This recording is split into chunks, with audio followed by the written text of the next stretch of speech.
So this is a circuit theory problem. We have to find the current through 2 ohms resistor.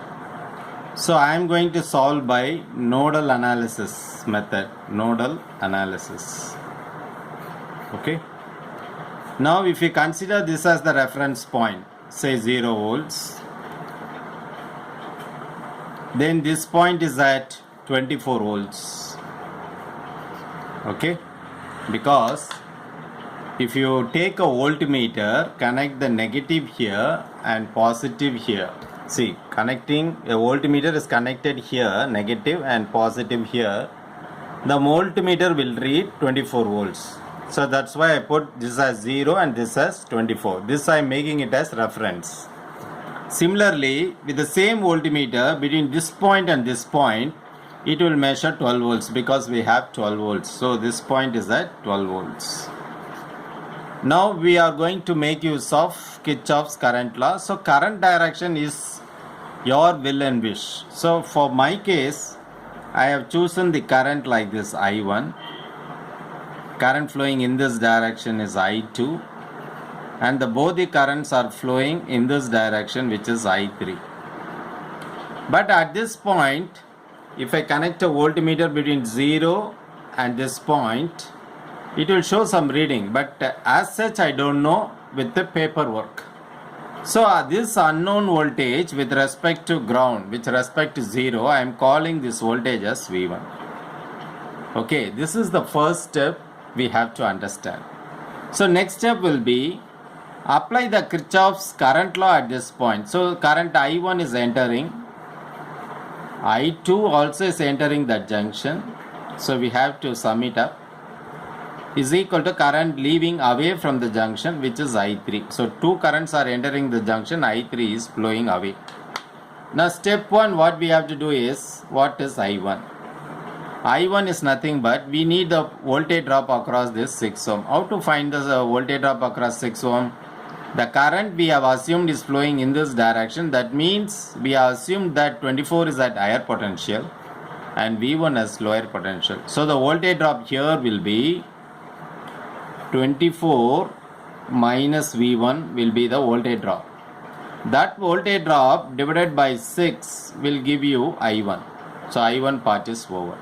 Plus I2 is flowing in this direction. So I have assumed this has higher potential and this has lower potential. So the potential difference is this is higher, this is lower. So I2 will be 12 minus V1. That will be the voltage drop across 8 divided by, I want current I2 divided by 8, which is equal to I3. I3 is flowing like this. So this end is a higher potential V1, this end at 0. So what is the voltage drop across 2 ohm? 2 ohm is V1 minus 0 is the voltage drop across 2 ohm divided by 2. Now if you carefully watch, we have only one unknown. V1 is the only unknown.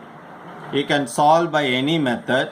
I have solved already. So this is the, so I have multiplied by 24 throughout and do all the calculations, and finally I got the answer as, so you can adopt any method as you like, and finally the answer has to be V1 is equal to 132 by 19, which is equal to 6.947 volts.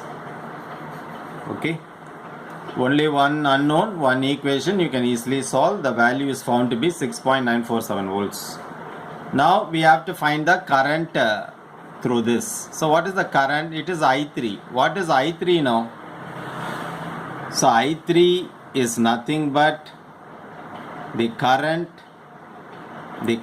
through 2 ohms, which is equal to, so if you want to find the current here, V1 minus 0, V1 minus 0 is the voltage drop here divided by 2. Now we know the voltage here, 6.947 divided by 2. So that is, the answer will be,